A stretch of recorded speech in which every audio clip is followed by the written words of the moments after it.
ప్రార్థన చేసుకుందాం. పరిశుద్ధులైన తండ్రి, గరుడైన గొప్ప దేవ, మీ పరిశుద్ధ నామములకు వందనములు చెల్లిస్తున్నా. నా ప్రియ సోదరులు నన్ను ప్రేమించి రక్షించుకొని ఎంతవరకు మీరు అక్కడ పదిలిపరిచినందుకు మీకు వేలాది వేల స్తుతులు తండ్రి. మీ బిడ్డలందరూ మీ మాటల కొరకు ఆశించున్నారు. వారితో పాటు నాకు ఒక మంచి సమయం ఇచ్చినందుకు మీకు కొందరు మీ యొక్క జీవపు వాక్కుల కొరకు ఆశించి మీ ఎదుకు వచ్చినాం. ప్రభా, మా హృదయం సిద్ధపరచండి, మీరు మాతో మాట్లాడండి, మీ జీవన మాకు అనుగ్రహించండి. వచ్చే వారికి ఇక్కడికి వచ్చినాం, తిరిగి మిమ్మల్ని కలిగి వెళ్ళేవారిగా మమ్మల్ని చేయము నాయన తండ్రి. మీ జీవపు వాక్కులు మాకు అనుగ్రహించండి, సమస్త వ్యతిరేకాత్మను బంధించండి తండ్రి. బలహీనలు కనికరించి నన్ను మరుగుపరిచి మీ మాటలు మాకు అనుగ్రహించండి. మీరు మాతో మాట్లాడుతుండగా తండ్రి హృదయంలో సిద్ధపరచండి. మా కఠిన హృదయాన్ని మెత్తం చేసి మీ మాటలు ఎంతో ఆసక్తి దయచేసి మీ మాటల ప్రకారం మమ్మల్ని సిద్ధపరచుకొని మీ కొరకు జీవిస్తూ మీలో ఉన్న గొప్ప ఆనందమును అనుభవించలేకుండా మీ కృప మాకు దయచేయండి తండ్రి. నన్ను మరుగు చేసి మీ నోటి బొర్రగా వాడుకుని క్రీస్తు వారి దివ్యనామములో ప్రార్థించి శ్రమిస్తున్నాను తండ్రి. ఆమె మంచిది. ప్రేసోలరా, దేవుడు ప్రేమమయులు, దయగలిగిన వారు.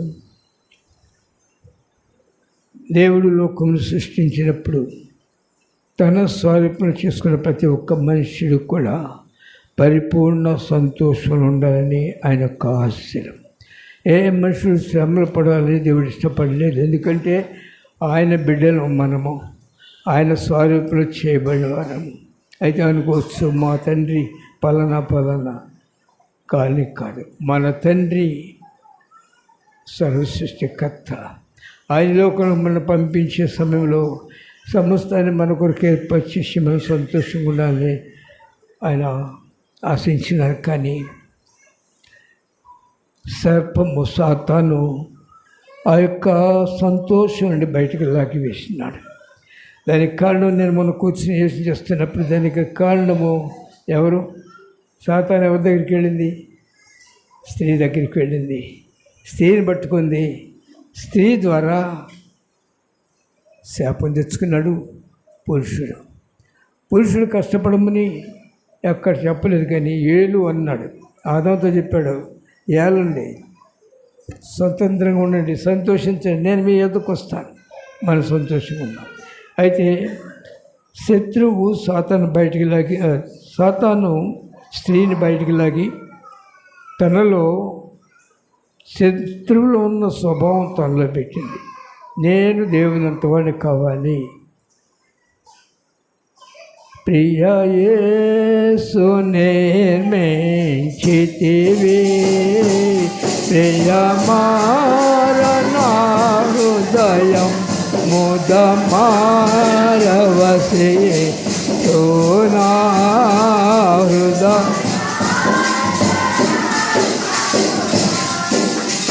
మీరక్త ప్రభావము చే నారోద హృదయమును చేసలుగా మన హృదయం అంతటితో మన జీవితాన్ని దేవుని చెప్పుకోవాలి. ప్రభువా, నేను పాపిని, నా హృదయాన్ని కడుగు. ఎందుకు? మీరు రాజుగా ఏలమన్నారు, అయితే నేను మీ అంతవాడు కావాలని ఆశించాను కనుక మీ నుండి దూరం అయిపోయినాను. మీరు ఎక్కడి నుండి అయితే ఎప్పుడైతే మీరు ఎక్కడి నుండి ప్రక్కకి వెళ్ళినానో నేను తల్లింపబడినాను, దెమ్మనింపబడినాను. అయితే మీ ప్రేమను బట్టి మళ్ళీ మీ ఎదుకు వస్తున్నాను, నన్ను కనికరించు. ఏ మనిషి తను ఆ దేవుళ్ళ నుండి బయటకు వెళ్ళినప్పుడు తనకున్న ఆ జీవితాన్ని గ్రహిస్తాడో అతడు ఆ యొక్క స్థలంలో ఉండలేడు, తండ్రి దగ్గరికి వస్తాడు. తండ్రి యొక్క ఉద్దేశం ఏంటంటే తను మంచిగా చేశాడు సృష్టిని, కానీ అది మనిషిని అవిధేయతను బట్టి శాపగ్రస్తం అయిపోయింది కనుక ఇంకా ఈ శాపగ్రస్తమైంది దీవింపబడటానికి అవకాశం లేదు. అర్థం చేసుకుని పిల్లలు ఆయన సృష్టించాడు, కానీ ఆయన బిడ్డ తప్పు చేసినందువలన శాపం ఇచ్చినది భూమికి వచ్చింది.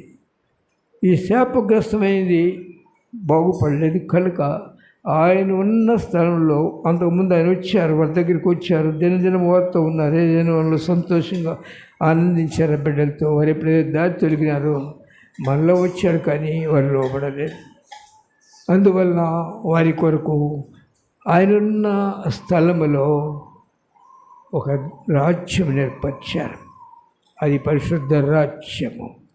అది మనం యెషయా గ్రంథం 26వ అధ్యాయం చూసినప్పుడు బలమైన పట్టణం మనకు ఉన్నది.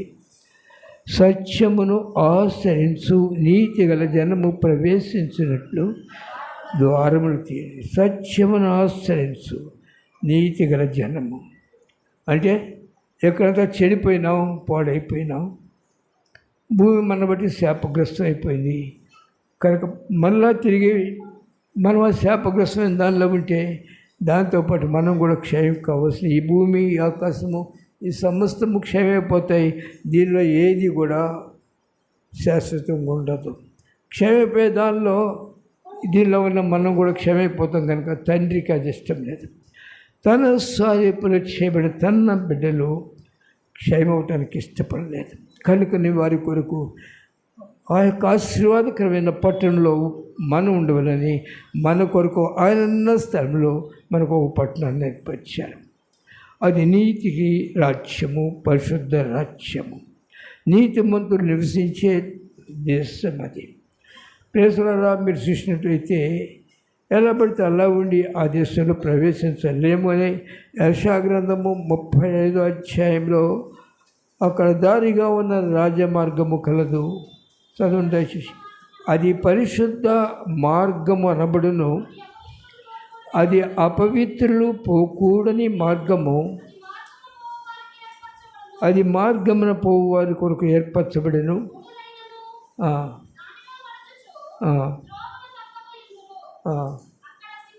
చూడండి, దేవుని రాజ్యం కలటానికి విద్య అక్కర్లేదు, జ్ఞానం అక్కర్లేదు. నీకు లోక జ్ఞానము, లోక విద్య అక్కర్లేదు. నీవు దేవునికి అప్పగించుకున్నప్పుడు నీవు మూడువైనను పరలోక జ్ఞానము దేవునికి ఇస్తాడు. ఈ పరలోక జ్ఞానము నువ్వు పొందినప్పుడు నిన్ను నీవు దేవుని చేతులు పెట్టుకొని ఆయన చూపించిన మార్గంలో అక్కడికి వెళ్ళాలి. ఆ మార్గంలోకి వెళ్ళటానికి మన సొంత ప్రయాస పనికిరాదు, మన సొంత నీతి పనికిరాదు. అయితే మనము ఆయన మార్గం నడవకుండా ఆయన వాక్యమును మన హృదయంలో దాచుకుని వాక్య ప్రకారం జీవించకుండా మనము ఆయన కొరకు ఆశించినట్లయితే ఆయన అన్నీ ఎరిగినవాడు. అది ఇర్మియా గ్రంథంలో మీరు చూసినట్లయితే ప్రేసలారా చూడండి ఒక్కసారి. ఇర్మియా గ్రంథము 11వ అధ్యాయము 20వ వాక్యము. నీతిని బట్టి తీర్పు తీర్చుసు జ్ఞానేంద్రియములను హృదయమును శోధించువాడు. ఏంటండి ఆయన ఏం చేస్తున్నారు తెలుస్తున్నా? ఏం చేస్తున్నారు? అక్కడేం రాబడింది? నీతిని బట్టి తీర్పు తీరుస్తారు ఆయన. ఆయన నీతిమంతులుగా చేసి నీతిమంతులే ఆ రాజ్యంలో ఉంటారు.